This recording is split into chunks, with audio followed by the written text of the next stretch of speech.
Not too long ago, the Brooklyn Museum of Art in New York opened a controversial exhibit that featured, among other things, a painting of the Virgin Mary splattered with elephant dung.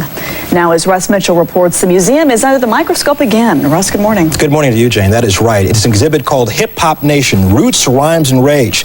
It examines what the museum calls the most influential phenomenon in pop culture of the past 25 years.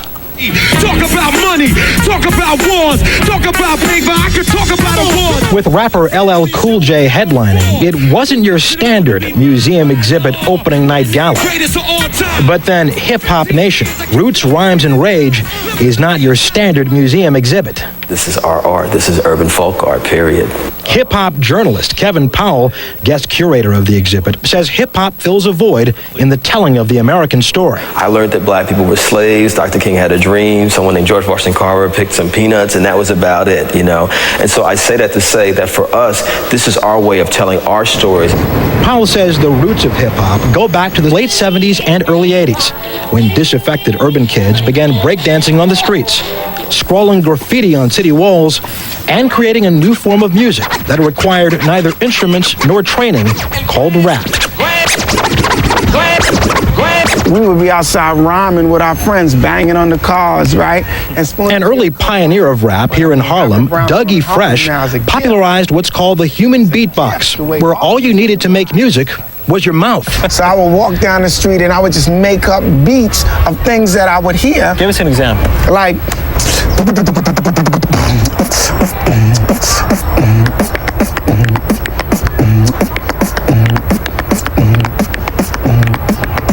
Soon, what had begun as a way of making something out of nothing was becoming one of the hottest trends in music. And by the mid-90s, with the deaths of Tupac Shakur and Biggie Smalls, what was now called gangsta rap had taken a violent turn. Violence in hip-hop and sexism are things the exhibit had to address. And we couldn't do an exhibit like this and sanitize it and act like this stuff didn't happen, because violence, sexism, controversy is a part of what we call hip-hop. Powell says the controversy, the edginess, is at the heart of hip-hop's appeal to suburban white kids who now listen to hip-hop more than they listen to rock.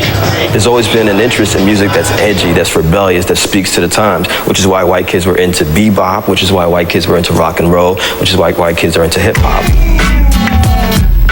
And into hip-hop fashion, with rappers providing the runway music from New York to Paris. In fact, much of the exhibit consists of fashion. But is this art? This is the Brooklyn Museum of Art. You look at this stuff and it is culturally interesting, but what is artsy about it? Why is it art? Well, to me, this is as significant art as, say, the work of a Salvador Dali or Diego Rivera, you know, say during the 1930s, documenting working class people. On another note, I'm just happy to see something that's culturally sensitive. Rapper LL Cool J agrees. I think it's a major step in the right direction, because it brings some sort of sensibility, some sort of cultural awareness into the music that as of lately has been absent on certain levels. So that's cool. This is your museum. For museum director Orld Lehman, making art relevant to its community is exactly what a public museum should be doing. That's what the Brooklyn Museum has always been about. That's what Brooklyn is about.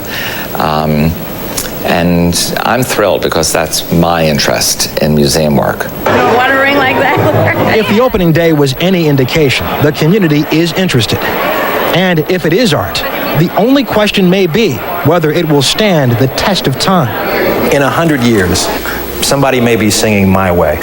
In 100 years, is anybody going to be rapping Gin and Juice?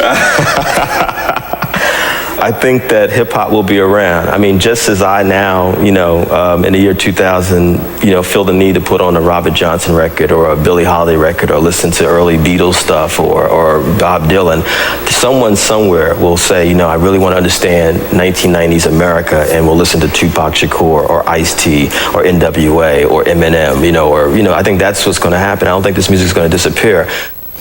The exhibit makes the point that hip-hop is more than just music. It is ideas expressed in graffiti, dance, and in fashion. And if anybody doubts the pervasiveness of hip-hop, just check out the music many teens are listening to and the clothes they're wearing, Jane. Clothes, yeah. Definitely. This is not the first time that black music has influenced right.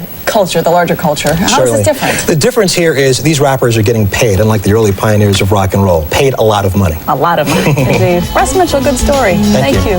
Up next, Boomeritis, 7:45.